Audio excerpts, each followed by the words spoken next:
Começa agora o programa Hora e a Vez da Pequena Empresa, sempre levando para você muitas informações e atrações.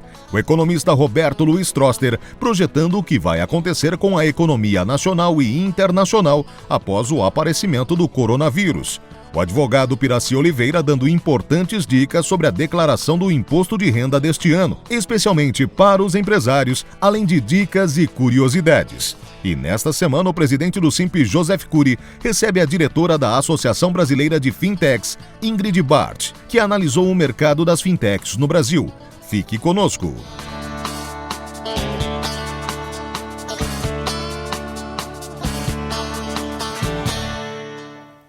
Olá, março de 2020, período em que as pessoas se organizam para preparar a declaração de imposto de renda da pessoa física.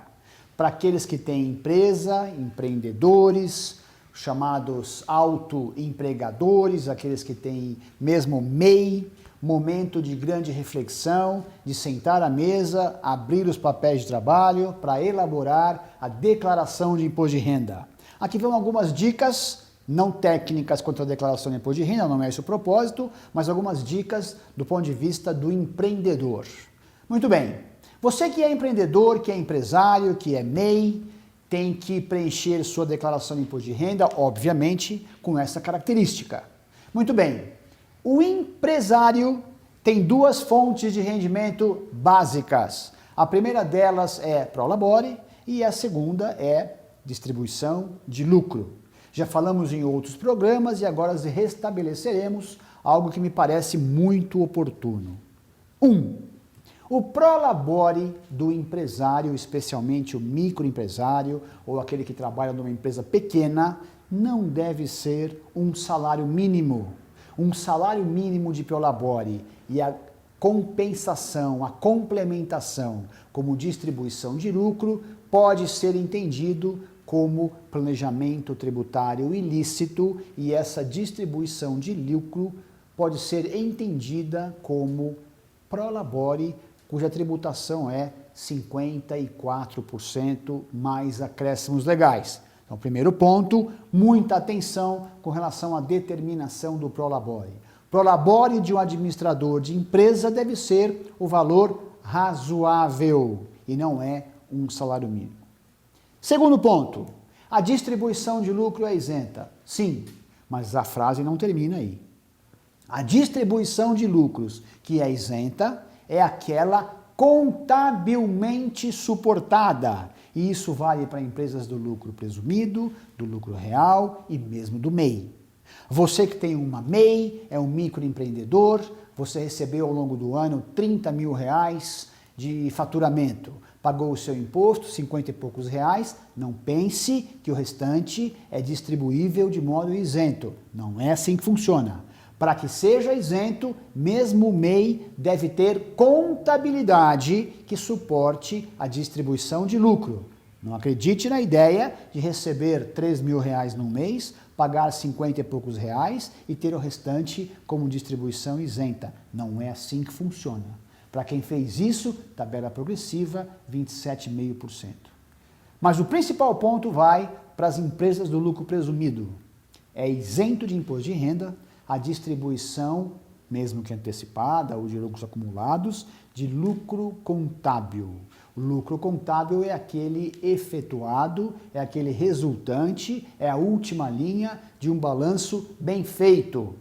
Se sua contabilidade tem problemas como não conciliação de passivo, como ativos inexistentes, como não reconhecimento de receita, não atendimento do princípio da competência, o princípio da entidade. Essa distribuição de lucro pode ser tida como excedente ao lucro presumido e tributada como prolabore.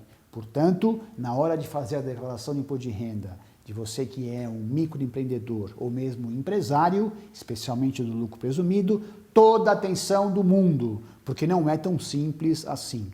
2020 começa uma nova fase na Receita Federal com o cruzamento de informações cada vez mais eficazes e efetivas. Todo cuidado para esse tipo de posição.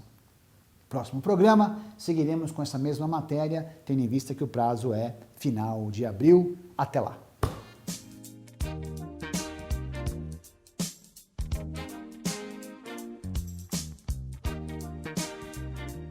O Sindicato dos Contabilistas de São Paulo, Sindiconte, realizou na última quinta-feira, dia 5 de março, solenidade de posse da nova diretoria da entidade para o triênio 2020-2022. Estiveram presentes na celebração associados e filiados. A nova diretoria da entidade é encabeçada pelo presidente eleito Geraldo Carlos Lima. Nós, graças a Deus, tivemos 3 anos de trabalho intenso, de colaboração intensa, e nós atravessamos crises, atravessamos períodos assim com bastante percalços nessa travessia toda, mas sempre tivemos a colaboração dos profissionais contábeis, da diretoria que até então colaborava comigo e que praticamente está quase toda agora colaborando com a nova gestão. E o projeto aí nosso é realmente uma disruptura de tudo que já aconteceu até hoje, né? Porque o mercado exige isso e a entidade precisa acompanhar essa disruptura, né? E o profissional contábil, ele está sendo muito exigido com essa mudança tecnológica. E nós, como entidade, temos a obrigação de ampará-lo nessa mudança. Então, o nosso propósito é esse, estar bem tecnologicamente, né, profissionalmente, dando o respaldo necessário aos nossos associados e filiados.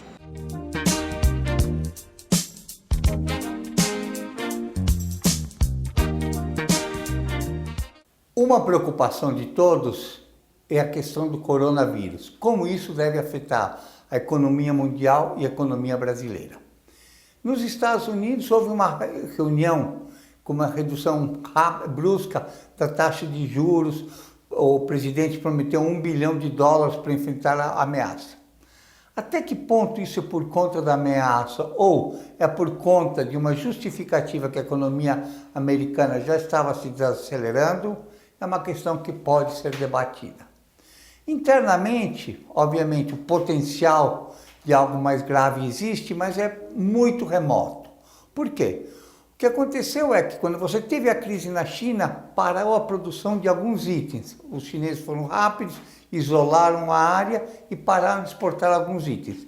Esses itens fazem parte de produtos no mundo inteiro. Então, um computador, por exemplo, que é fabricado no Vale do Silício, se falta uma pecinha chinesa, não pode ser expedido. O que acontece? A produção já está retomando na China, já vão continuar a exportar para os Estados Unidos e a produção vai retomar. Então, o que vai ser? Uma queda em V. Cai o PIB rapidamente, mas recupera. E aqui no Brasil, o que é razoável esperar? Bom, primeiro, é um vírus que já foi enfrentado na China, já está mais ou menos isolado. Os casos fora da China são relativamente poucos. E o Brasil tem muita experiência em epidemias, desde Oswaldo Cruz no começo do século passado, mais recentemente a crise do Aedes aegypti com Zika vírus, crises de meningite. O Brasil sabe e tem uma experiência em enfrentar esse tipo de epidemia. Então, razoável é esperar que o efeito passe rápido e volte a ser apenas uma notícia do ano passado.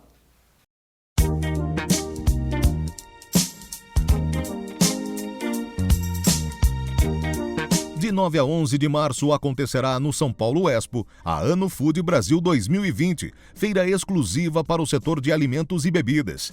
Este é o único evento na América Latina totalmente dedicado às empresas de vários segmentos do setor alimentício. Além dos principais fornecedores, todos terão acesso a um menu completo de atrações como seminários, aulas-show, congresso, palestras, oficinas, entre outras atrações. A expectativa é de que o evento atraia mais de 10 mil profissionais de estabelecimentos como bares, restaurantes e hotéis, além de distribuidores, atacadistas e supermercadistas. Obtenha mais informações pelo site anofoodbrasil.com.br.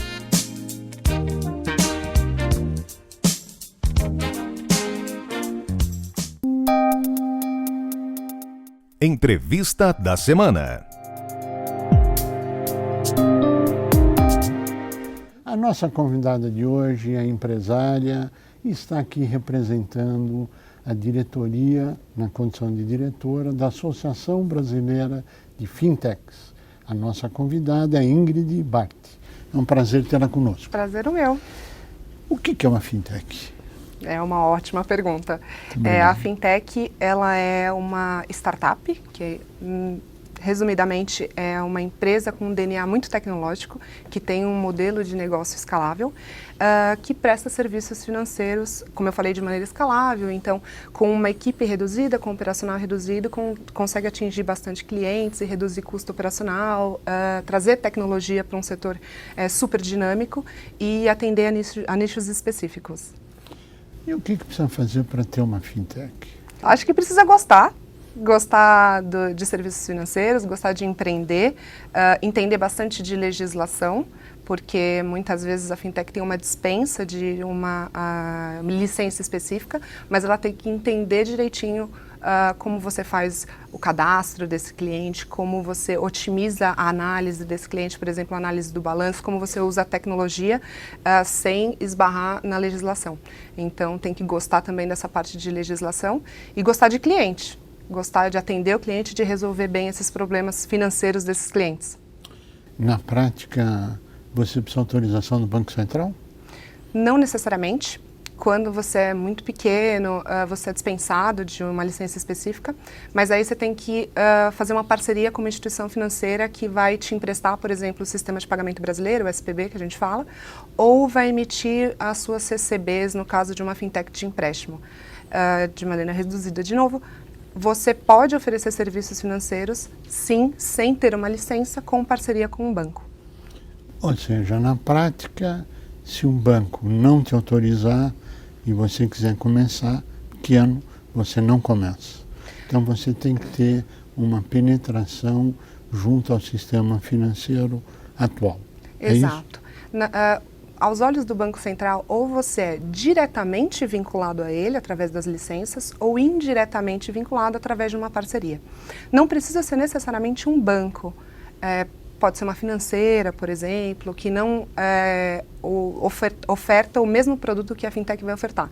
E aí ela consegue diversificar o seu portfólio de atuação, sem necessariamente ter esse investimento interno. Ela pode fechar parceria com várias fintechs, por exemplo, e hoje a gente já tem algumas instituições financeiras e bancos pequenos e médios fazendo isso para várias fintechs. Ou seja, isso é uma vantagem para quem já tem autorização de ter uma ampliação da sua base sem investimento através de uma fintech. Exatamente. É bom falar que as fintechs e os bancos, financeiras, eles são complementares. O que significa isso? A gente costuma dizer que os bancos e financeiras, no modelo mais tradicional, querem ser fintech, querem se tornar fintech, e as fintechs querem, em algum momento, se tornar uma instituição financeira regular, com a licença específica do Banco Central.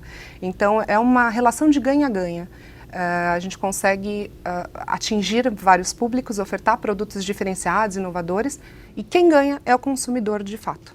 Agora, como é que o consumidor ganha com isso? E qual a intenção do Banco Central em alavancar as fintechs? Primeira coisa é acesso, né? Hoje a gente tem um número muito grande de desbancarizados no país. Não é uma situação confortável para nenhum banco central, porque ele também tem que desenvolver a economia. Então ele vê nas fintechs uma possibilidade de aumentar essa capilaridade de acesso. Outra coisa super legal que o Banco Central vê de positivo nas fintechs é a democratização do crédito. E o que eu gosto muito quando ele fala, a parte de experiência do usuário, melhorar a experiência do usuário. Como a fintech ela se especializa no seu nicho, ela se especializa no seu cliente, esse cliente vai se sentir melhor atendido, vai melhorar a experiência dele e de maneira tecnológica. Então, ao mesmo tempo que você permite o acesso ao sistema financeiro, você permite o acesso digital. Você está incluindo mais a população. Na verdade, o que você está oferecendo é uma metodologia para quem quer e consegue trabalhar na era digital. Exatamente, é isso aí. Tá. Há um custo menor ou um custo igual de se manter uma conta num banco hoje? infinitamente menor, porque, como eu falei, as fintechs são modelos escaláveis, você consegue atingir um número maior de clientes com um operacional muito menor através, obviamente, da tecnologia. Então, você consegue ter um aplicativo, um internet banking, por exemplo, muito mais eficaz, você não tem agência, então você não tem esse custo. E, por exemplo, hoje você já consegue uma conta digital PF, uma conta digital PJ com 0 custo de manutenção. Então, você consegue atingir todos esses públicos, pessoa física, pessoa jurídica. Hoje você tem uma conta sem custo, 0 custo de manutenção, 0 anuidade. Normalmente as taxas de transação, as TEDs, DOCs, emissão de boleto, são também super reduzidos, às vezes 3 vezes menos do que é praticado no mercado tradicional. Então é realmente um custo muito inferior, e as taxas de juros dos empréstimos das fintechs, elas tendem a ser também muito melhores do que instituições financeiras, porque, de novo, usa tecnologia para avaliar esses clientes. Então, pega fatores, por exemplo, que hoje passam desapercebidos nos grandes bancos. A gente já ouviu, inclusive, algumas fintechs que estão analisando comportamento em redes sociais dos clientes para compor o score de crédito. Isso só a tecnologia é capaz de fazer, e é por isso que a gente fala que as taxas elas conseguem ser melhores. Só para as pessoas entenderem um pouquinho, é assim, o banco te dá uma autorização para você trabalhar com ela, que na verdade é confidencial, uma relação da fintech e do banco, para usar os mecanismos que ela tem, e na verdade o que ela está dando é uma oportunidade para ela entrar num outro mercado onde ela não atua hoje.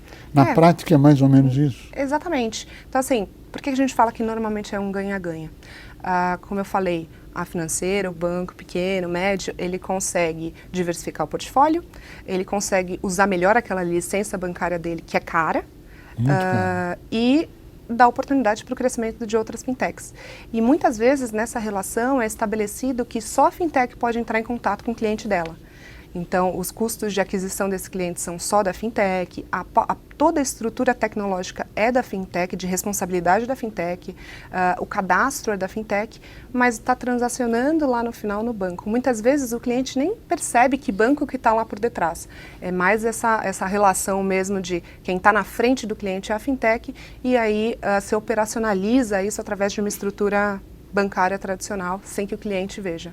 Quantas fintechs existem hoje no país? A gente tem aproximadamente 700 fintechs, um pouco mais de 700, números oficiais, mas a gente estima que existem fintechs que não sabem que são fintechs. Por quê? Como é um termo muito novo, é um termo inovador, tecnológico, tem fintech que presta serviço financeiro, tem um modelo de negócio escalável, mas não se considera por desconhecimento do termo mesmo. Então, como o Brasil é muito grande, são dimensões continentais, às vezes essas coisas mais inovadoras demoram um pouco a chegar, então a gente estima que tem um número maior de fintechs do que só essas 700 oficiais, mas oficialmente por volta de 600. Quando surgiu a palavra fintech ou a metodologia fintech? Aqui no Brasil, a gente considera que foi em meados de 2013, através da criação da legislação de arranjo de pagamentos, que foi possibilitada a criação de instituição de pagamento, que eram entidades que não precisavam inicialmente de licença, mas que poderiam ofertar contas de pagamento e fariam parcerias com instituições que tinham acesso ao SPB. Então, em 2013 veio essa legislação que fez bastante coisa boa para o mercado de fintechs no geral, e aí foi então que a gente começou a ver o nascimento e crescimento das fintechs. Então, 2013 a legislação, 2014 mais ou menos a gente já viu esse início aqui no Brasil. Onde entra o blockchain? Eu gosto bastante de blockchain. O blockchain é o meio, né, a gente fala, porque o blockchain é a infraestrutura, ela é a tecnologia, ela não é o fim. Então, o blockchain hoje ele permite, por exemplo, a criação de ativos digitais. Então, o que eu quero dizer com ativos digitais? Eu posso digitalizar, estou dando um exemplo bem simplista, mas eu posso começar a digitalizar contratos de imóveis. Então, vamos supor que eu quero transformar aquele contrato que hoje é papel, um monte de coisa, num ativo digital que pode ser mais líquido, ele se torna mais líquido. O que significa isso? Eu transaciono melhor esse ativo digital do que eu transaciono um papel e todos esses trâmites burocráticos que a gente está acostumado. Então, o ativo que pode ser criado através de blockchain, ele continua sendo um ativo. O blockchain é só o meio. E é realmente uma revolução. A gente está numa fase ainda de entender, se aculturar com o que mas eu enxergo que mais para frente a gente vai conseguir ver os benefícios de fato dessa tecnologia emergente. A maioria das fintechs usa o blockchain ou não? Não, é um número ainda pequeno, porque, como eu falei, é uma tecnologia ainda emergente, sofisticada. A gente tem poucos profissionais aqui no Brasil que de fato se dedicam a entender, estudar e até programar. A gente já tem uma dificuldade muito grande no país de atrair, reter e formar talentos na área de tecnologia. Quando a gente fala de tecnologias emergentes como inteligência artificial, internet das coisas, blockchain, essa dificuldade aumenta um pouco mais. Mas está crescendo, eu estou bem otimista com isso, porque quanto mais pessoas interessadas, melhor. Então, eu espero que todo mundo se interesse por entender todo esse mercado de tecnologia para que tenhamos mais profissionais, bons profissionais. A legislação é específica em relação a fintechs ou ela está solta ainda, precisa de uma legislação, de uma regulamentação ou de uma mudança estrutural no que nós temos hoje? A gente já tem várias legislações específicas. Então, como eu falei, essa de arranjo de pagamento, que engloba instituições de pagamento. No final de 2018, a gente teve duas grandes mudanças que foram muito positivas, que foi a criação das regras de sociedade de crédito direto e sociedade de crédito entre pessoas, que permitiu que fintechs de crédito não precisassem mais dessas parcerias com os bancos, financeiras. Eles podem ser os fornecedores dessas linhas de crédito sem necessariamente ter parceria com o banco, eles já estão vinculados diretamente ao Banco Central. Então, todas essas legislações já estão aí, a gente tem mais de 10, se eu não me engano, sociedades de crédito direto rodando com já a licença do Banco Central, e a gente vem enxergando um avanço rápido, inclusive, em todo esse arcabouço. Então, como é mais ou menos, a legislação ela não pode andar na frente, né? A gente fala que a legislação ela tem que normalmente estar atrás da inovação. Então, cada vez que as fintechs vão encontrando uma brecha no mercado, uma deficiência, uma necessidade para criar um produto inovador que ainda não tem uma licença específica, muitas vezes ela acaba indo por algumas legislações existentes, conversando com o próprio Banco Central ou outro regulador, CVM, por exemplo, explicando que, estou ofertando um produto específico que ainda não tem uma clareza. E aí os reguladores eles vão desenvolvendo essas inovações na regulação também, e eles estão rápidos e fazendo um trabalho bem interessante. O Banco Central está apoiando as fintechs? Muito. Felizmente, é uma das coisas que mais está ajudando a gente, principalmente agora esse ano, que a gente vai ter uma discussão muito forte do Open Banking. O Open Banking é um dos maiores 2020. projetos. A gente vem discutindo ao longo do tempo. É um dos maiores projetos do ano, quando a gente fala de Banco Central. O que é Open Banking? O Open Banking ele é a troca de informações entre instituições, obviamente financeiras, né, dos clientes. Então, você está empoderando o cliente com relação às suas informações.